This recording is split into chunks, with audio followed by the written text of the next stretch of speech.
¿qué tal? Bienvenidas y bienvenidos a una nueva edición de Impacto Económico en la pantalla de Telesur. Les saluda Luis de Jesús. De inmediato les invito a revisar nuestros titulares.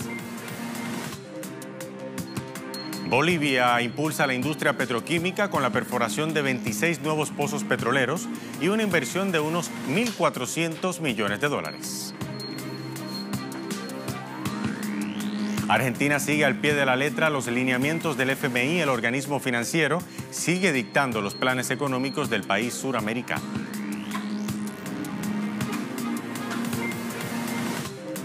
Y en Holanda, maestros de todos los niveles inician una huelga nacional para exigir mejores salarios y condiciones de trabajo. En Economía 360 ampliamos los detalles.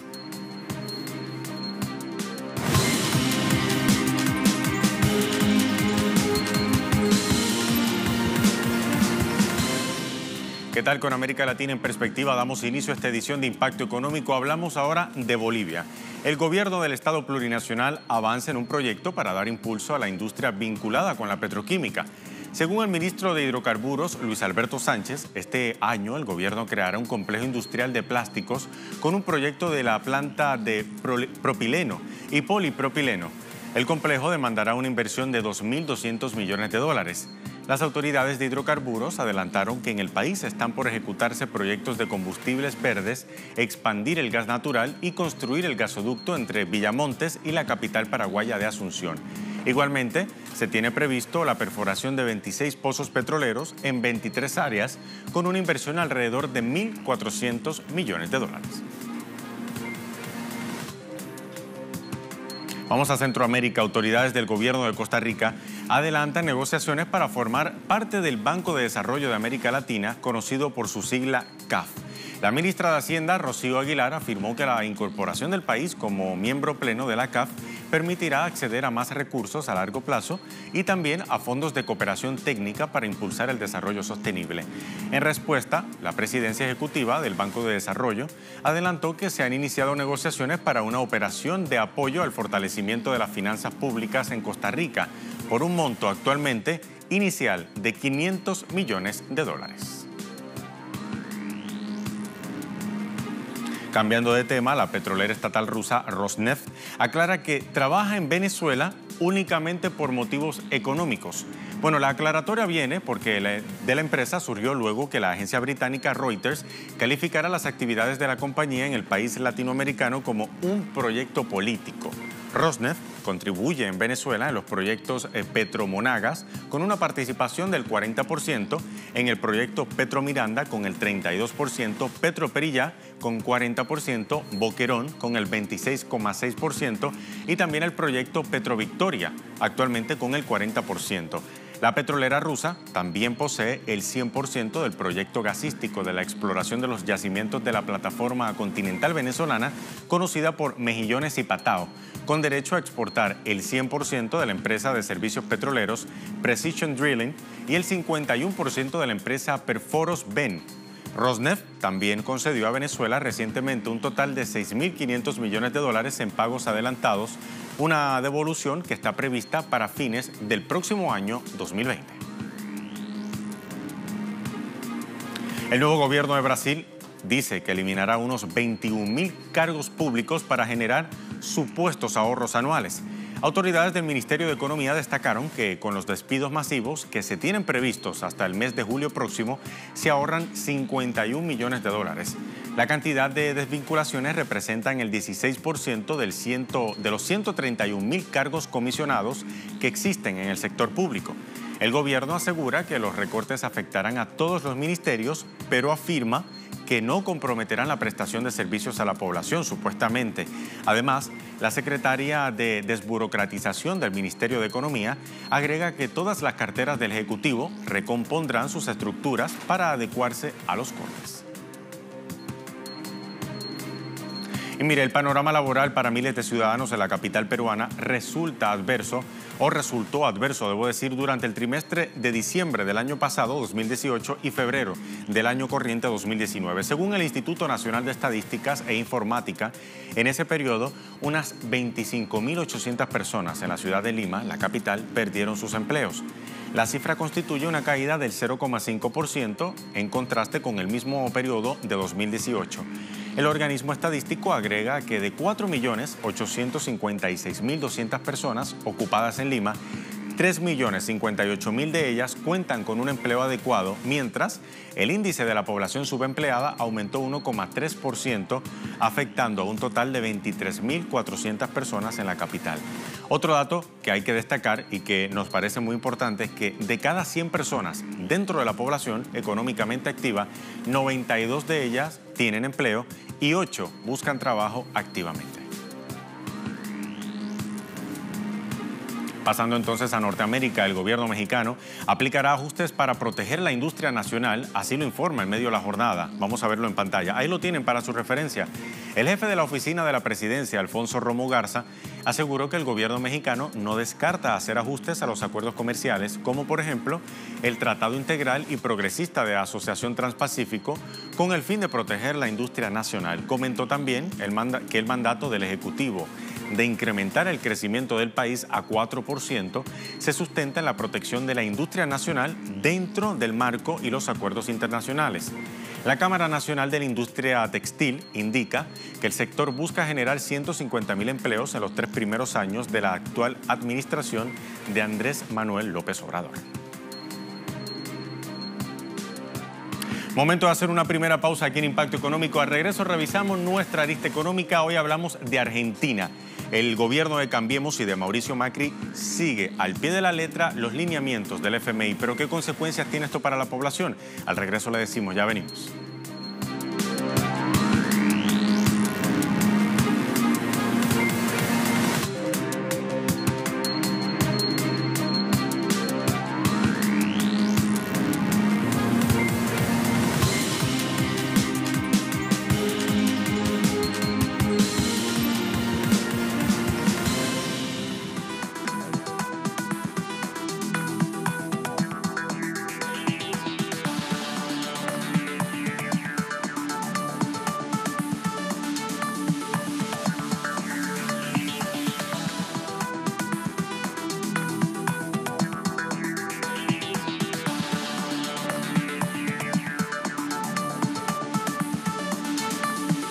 Una Argentina al modo del FMI. De eso hablamos hoy en nuestra arista económica. La economía argentina sigue estando bajo la lupa del FMI. De hecho, una comisión técnica de ese organismo evaluó el plan económico y las metas acordadas con el gobierno de Mauricio Macri. Veamos más en la historia que preparó nuestro equipo de producción.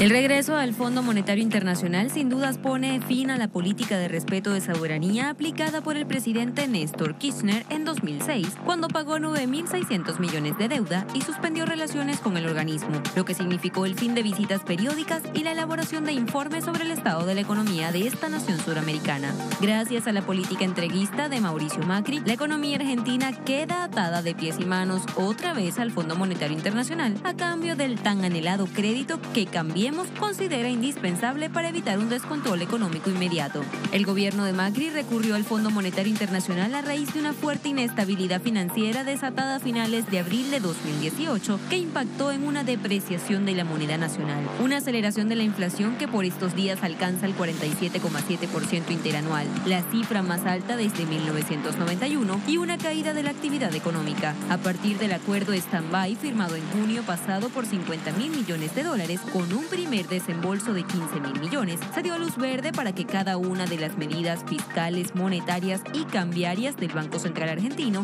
sea auditada por el FMI. No se trata solo de una supervisión general a la política económica, de más ajuste del gasto público, más tarifazos y del remate del Fondo de Garantías de Sustentabilidad de las ANSES para pagar jubilaciones. Los técnicos del fondo encargados del monitoreo también reciben información diaria, semanal y mensual de las principales variables. Son consultados en forma continua acerca de la marcha de las metas establecidas y la Junta Ejecutiva del FMI evalúa cada trimestre, desde la primera revisión del 15 de septiembre pasado, si continúa o no con la asistencia financiera. Siguiendo esa línea, por estos días el Fondo Monetario hace la tercera revisión de la evolución de las cuentas públicas de Argentina. Si el país logra el visto bueno en esta nueva auditoría, el fondo procederá a hacer en marzo próximo un nuevo desembolso por algo más de $10.000 millones y otros 2 antes de las elecciones elecciones presidenciales. De ser así, el gobierno habrá recibido el grueso del crédito por 57.100 millones de dólares pactado al precio de un ajuste que deberá continuar quien gobierne a partir de 2020. Estos datos colocan a Argentina como el país de la región con mayor endeudamiento según la Comisión Económica para América Latina y el Caribe, CEPAL. La proporción de la deuda pública argentina alcanzó el 77,4% del PIB a mediados del año pasado, cuando en 2015 el porcentaje era del 53,3%. Así superó a países como Brasil, Costa Rica y El Salvador. Sin embargo, ese porcentaje del 77,4% incluye solo el primer desembolso del préstamo del Fondo Monetario Internacional de 15.000 millones de dólares en julio de 2018. Pero si se toman en cuenta los 13.400 millones más que fueron girados durante octubre, el nivel de endeudamiento de Argentina está por encima del 80% del PIB, según aclaró la CEPAL en su informe titulado Balance Preliminar de las Economías de América Latina y el Caribe, publicado recientemente. Aún así, los datos de la CEPAL se quedan cortos. El nivel de endeudamiento se acerca casi al 100% del PIB cuando se suma también el último desembolso de diciembre del año pasado. La cuenta final a diciembre de 2018 es de 97,7% del PIB, según datos de la consultora Lavar Capital Growth. Ahora bien, dato imperante a tener en cuenta, Argentina celebrará este año elecciones presidenciales y ante ese panorama, el FMI adelantó que para los años 2020, 2021 y 2022 no están pactados nuevos ingresos de dinero, pero Argentina sí tendrá que pagar los intereses de esa deuda. El año próximo, la entidad que encabeza Christine Lagarde podrá tener ante sí la continuidad de un gobierno dócil, al cual le impuso el plan económico, el ministro de Hacienda y algunas decisiones fundamentales de política económica que se toman desde Washington, lo cual le ahorraría inconvenientes a la abogada francesa. O bien, un gobierno de signo distinto que asumirá muy condicionado por la deuda externa y el programa que acompañó el acuerdo stand-by, lo cual lo dotará de instrumentos para presionar y lograr alinearlo a sus intereses. En función del dilema, el FMI juega con dos objetivos que pueden resultar contraproducentes: hacer lo posible para que Cambiemos siga en el gobierno, pero a la vez apurar algunas transformaciones económicas estructurales que con un gobierno de otro signo se le haría más cuesta arriba. En este plano se inscriben los cambios que el FMI pretende incorporar a los regímenes laboral y previsional. La reforma laboral, buscando principalmente reducir costos de contratación de personal y de su despido, además de la eliminación de normas que restringen las posibilidades de cambio en sus condiciones de trabajo, es una asignatura pendiente. El último intento del gobierno fue buscar el acuerdo por sector de cámaras patronales y sindicatos de trabajadores para consensuar cambios de condiciones. El fracaso fue más que contundente en las convocatorias realizadas. Los sectores textiles y metalúrgicos rechazaron la propuesta. Ellos esperan cambios, sí, pero en el contexto de la recuperación del consumo para que se reactive la demanda, para empezar. Por otra parte, en diversos documentos del Fondo Monetario se señala la intención de reformar el sistema previsional en forma parcial, aunque sin mencionar la vuelta al régimen de capitalización privada. Sin embargo, hay voces que aseguran que se intenta avanzar aceleradamente hacia un sistema mixto, en el cual los seguros de retiro jugarían el rol de las ex-administradoras de fondo de jubilaciones y pensiones, con acceso privilegiado para sectores de altos ingresos. El resto, pues, quedaría en un régimen general que los habilitaría a llegar a un haber, a su jubilación, de no más del 35% de su último nivel de ingreso como trabajador activo. Transformación que posiblemente se intente por vía de pequeñas reformas parciales, pero no por una propuesta de reforma provisional que habilitaría una discusión amplia. Su viabilidad será tema de la agenda reservada de los encuentros de estos días con la delegación del Fondo Monetario Internacional. Viendo las cosas en su justo contexto, ese acuerdo crediticio establece fuertes compromisos de ajuste con Argentina. Ajustes que, por ejemplo, aunque el FMI y Macri vendan como la mejor opción para lograr la estabilidad económica del país, realmente vulneran derechos.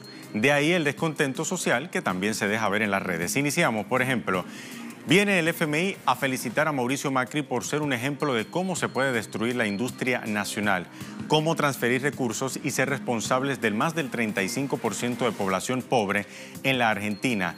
Utiliza la etiqueta Macri es hambre, ese es el usuario Franco Osillén en Twitter. Ahora el usuario Eric Tano Simonetti dice lo siguiente: el FMI gobierna hoy la Argentina a través de Macri. Es la soga al cuello que nos pusieron a los trabajadores. Necesitamos un nuevo gobierno que nos saque la soga, que rompa con el FMI, no uno que apenas renegocie cuánto nos ajusta el cuello para matarnos de a poco. Y revisamos entonces también el usuario Martín Doñate, que dice: en 2018 Argentina se convirtió en el país que más debe al FMI y el total de su deuda equivale ya al PBI. A la vez, la fuga de capitales fue la mayor en 15 años. Es la peor ecuación posible. ¿Será por eso que nadie quiso responder las preguntas de Cristina Fernández en el Senado? Vamos a ver lo que dice el sonido de este Twitter. Que nadie sabe cómo se va a hacer para pagar en el año 2020 la formidable deuda que ustedes han contraído, que tampoco se sabe dónde está, porque en definitiva, ¿dónde están los más de 150.000 millones de dólares? En netbooks, en obras, en hospitales, en escuelas, en jardines de infantes, en rutas, el mejor salario para los científicos, el mejor salario para los universitarios. Está todo devastado, señor presidente. La pregunta es, ¿dónde fue toda esa deuda que contraje? Ahora bien, el gobierno de Mauricio Macri quizás no sepa cómo va a pagar, pero sí supo cómo endeudarse. Vamos a una segunda pausa. Al regreso revisamos Economía 360. Maestros en Holanda hacen una huelga nacional para exigir mejoras salariales y también mejores condiciones de trabajo. Esto y más, a la vuelta, ya venimos.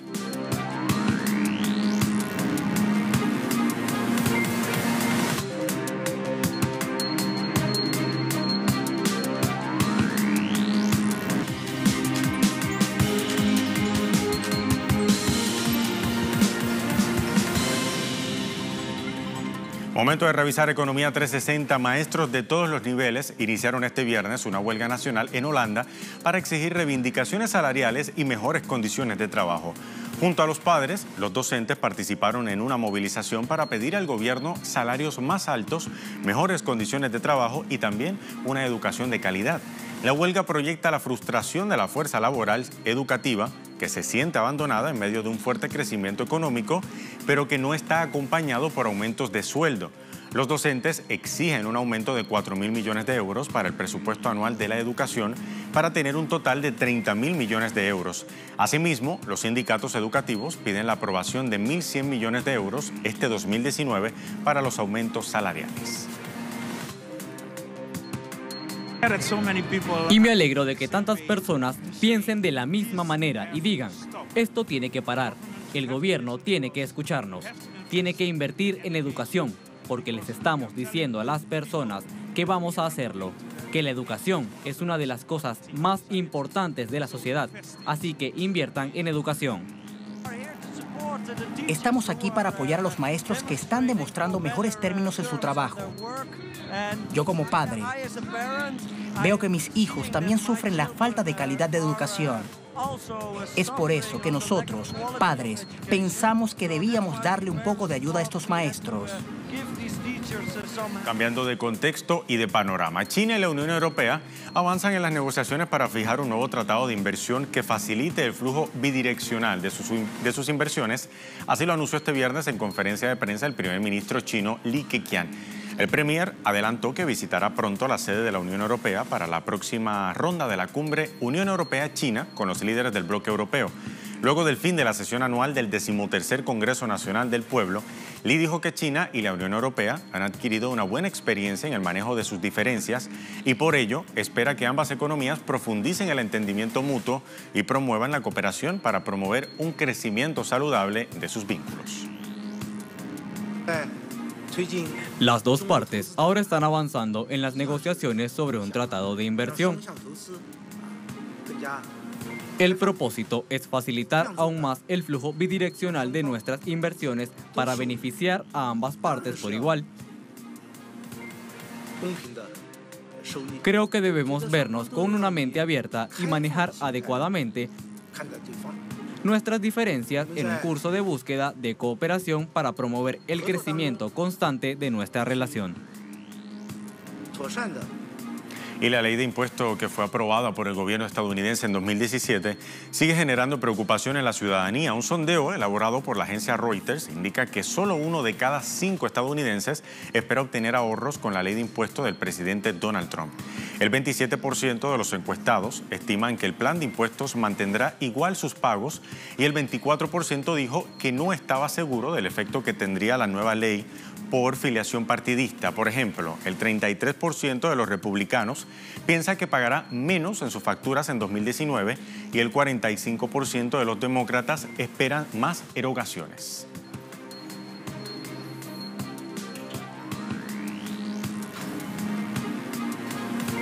Y cuando llegamos al final de nuestra edición de Impacto Económico y también al cierre de la jornada de esta semana laboral, hoy es viernes, revisamos los indicadores del precio del petróleo. Iniciamos con el precio WTI del de Texas, que marca hoy $58,54, se encuentra a la baja, marcando 0,50%. El del barril del Brent de referencia en Europa marca hoy $66,71, en su caso se encuentra a la baja 0,47%. El precio del petróleo venezolano, sin embargo, se ubica en 407,45 yuanes, subió 1,63% durante toda esta semana. Se encuentra al alza el petróleo venezolano. Así llegamos al final de esta edición de Impacto Económico, como siempre. Nuestra invitación a que nos siga en redes sociales en Twitter, @TelesurTV, @TelesurImpactoE. Buen fin de semana.